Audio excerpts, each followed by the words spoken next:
Hello again, class. Welcome back. This week, for this unit, we're going to be doing a read aloud on a new story, taking us back into ancient times.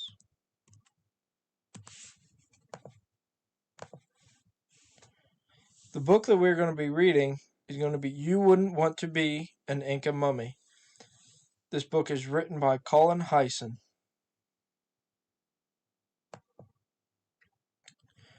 So before we get into the actual story, I'd like to give you guys a little bit of background information on the Inca Empire.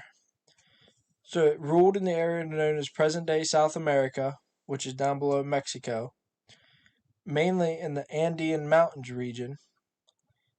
It joined Peru, Ecuador, Bolivia, Argentina, and Chile. As we can see on the map, it covered the western side of South America as it overtook those different countries. The empire was around from 1100s to the 1530s until it was finally conquered by the Spanish colonies and the rulers of Spain. So some vocabulary terms for this unit that we need to include from the story are Sapa Inca, which means the only emperor, which is the title of the ruler in the Inca Empire. Mummy, which some of you probably have already heard of, but it is a dead body that has been preserved by drying and usually wrapped in cloth material. Sometimes it is, sometimes it is not.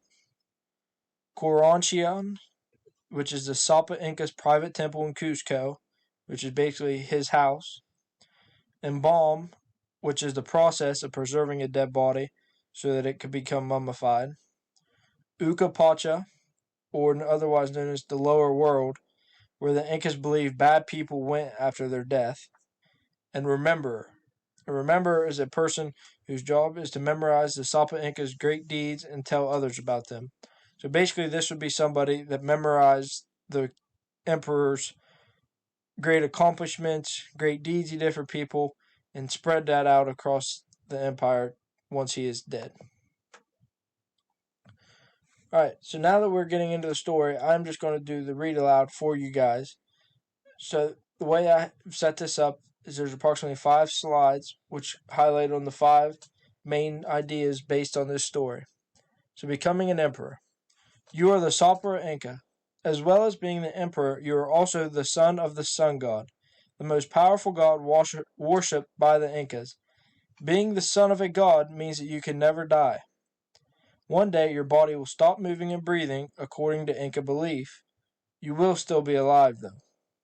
You will be mummified and will continue to play an important part of Inca life. And as we can see here, this is a picture of what an Inca emperor would look like in the present day. Becoming an emperor. In an empire as big as yours, you must hold on to your existing empire. You need to keep it stable and put down any rebellions. As a Sapa Inca, you will need to expand your empire as well. Your army will help. Commanding an army of ordinary farmers that are at your command to defend wherever. You have a personal bodyguard of about 10,000 soldiers to rely on and keep you safe. Living like a god. Your clothes are made from the best cloth and wool available. You wear new ones every day, and once you wear them, they are burned. To show your authority, you wear a multicolored braid around your head. A red fringe hangs from this. Your ears have been stretched by the weight of a metal jewelry, and no one can have ears bigger than yours. Along with being the son of the sun god, you are the chief priest of the whole empire. You have to lead religious ceremonies every day. There are temples all over your empire, but you have your own. Inside it will have a place to worship the gods with only a few trusted people around you.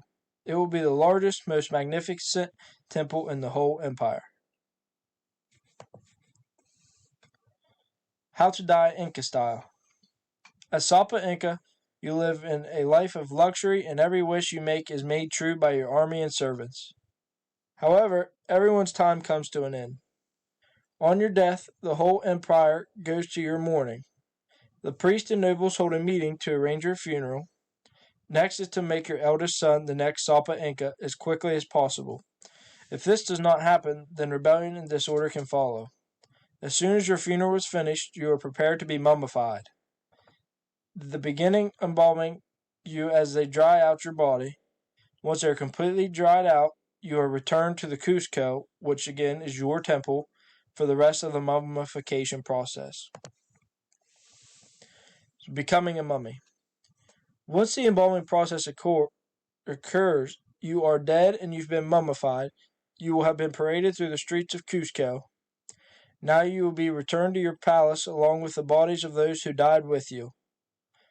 Once in your palace, you will still be served food, washed regularly, and your clothes are changed as these are offerings to the god. As the son of a god, you naturally expect to carry on living forever. The ordinary people who are not mummified are not treated the same. The Inca believe in a place called the Pacha.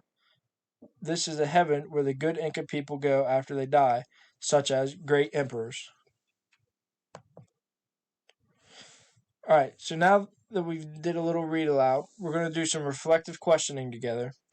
The questions I'd like you to think about here for a few minutes are: what was the central theme of this story? What is the sun god? Why do they have a class system? What was the first step to becoming a mummy? And what did they believe happened to a mummified person?